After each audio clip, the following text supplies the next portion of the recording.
क्लिपवर्स cinema में आपका स्वागत है।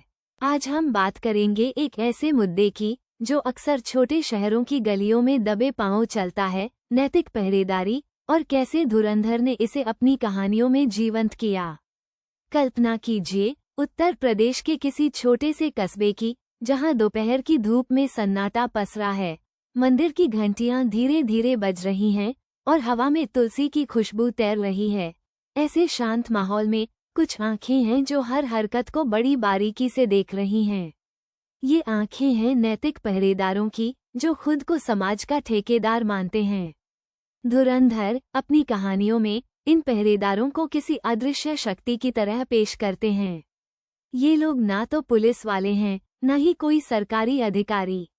ये बस पड़ोस के चाचा हैं, चाय की दुकान पर बैठे ताऊ हैं, या मंदिर के पंडित जी हैं, जो अपने नैतिक मूल्यों के दायरे से बाहर जाते हुए किसी भी व्यक्ति को टोकने का अधिकार समझते हैं।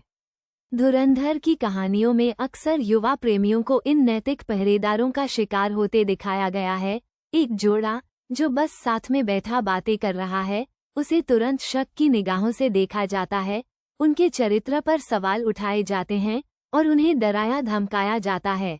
इन पहरेदारों का मानना है कि वे समाज को बर्बाद होने से बचा रहे हैं।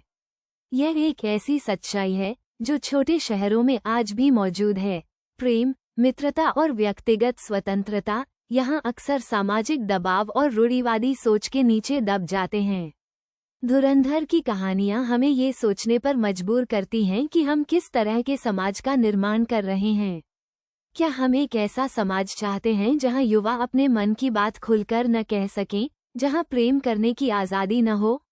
एक और दिलचस्प पहलू जो धुरंधर उजागर करते हैं वो ये है कि इन नैतिक पहरेदारों की शक्ति अक्सर झूठी शान और सामाजिक स्वीकृति पर टिकी होती है।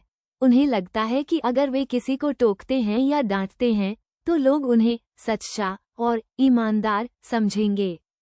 यह एक तरह का सामाजिक प्रदर्शन है जहां वे अपनी पवित्रता और नैतिकता का दिखावा करते हैं। धुरंधर हमें ये भी दिखाते हैं कि इन पहरेदारों के शिकार सिर्फ युवा ही नहीं होते। महिलाएं भी अक्सर इनकी नज़रों में रहती हैं। उनके पहनावे, चाल ढाल और व्यवहार पर लगातार टिप्पणी की जाती है। अगर कोई महिला संस्कारी नहीं दिखती है तो उसे तुरंत बर्बाद घोषित कर दिया जाता है। धुरंधर की कहानियाँ इन नैतिक पहरेदारों के पाखंड को भी उजागर करती हैं। अक्सर ये लोग खुद वही काम करते हुए पाए जाते हैं जिनके लिए वे दूसरों को डांटते हैं। वे दूसरों पर उंगली उठाते हैं लेकिन अपनी गलतियों को अनदेखा कर देते हैं। इसलिए जब आप धुरंधर की कहानियाँ पढ़ें तो सिर्फ मनोरंजन के लिए न पढ़ें। उन्हें एक आईने की तरह देखें जो हमारे समाज की कमियों को उजागर करता है, और खुद से सवाल करें कि हम इस समस्या का समाधान कैसे कर सकते हैं।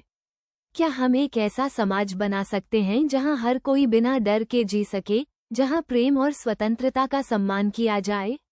क्या हम अपने आसपास के नैतिक पहरेदारों को चुनौती दे सकते हैं और उन्हें दिखा सकते हैं कि उनकी सोच कितनी संकीर्ण और हानिकारक है? क्लिपवर्स सिनेमा में बने रहने के लिए धन्यवाद।